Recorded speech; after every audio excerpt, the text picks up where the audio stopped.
Welcome to the slop farm. Enjoy the video.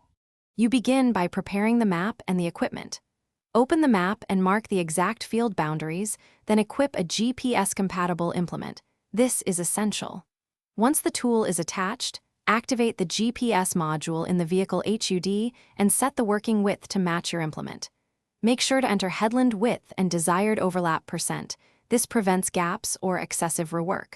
Once done, select a starting edge and enable the guidance lines so you can follow the first pass precisely. You now execute the guided passes. Position the vehicle on the chosen start edge and align the first guidance line with your implement. This sets the lane grid. Enable automated steering if you want hands-free guidance, otherwise follow the lines manually at a safe speed.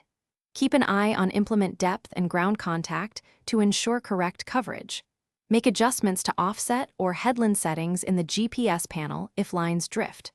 Once consistent, maintain a steady pace and let the system track each parallel. You finish by completing the headland turns and running the final pass to close gaps, then save the field state.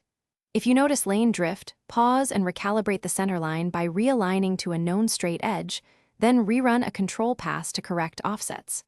For GPS errors, toggle the GPS module off and on, check for mod conflicts, and ensure no duplicate guidance lines exist. If problems persist, reposition the vehicle and reinitialize the grid before resuming work. Thanks for watching. Consider subscribing if we helped you today.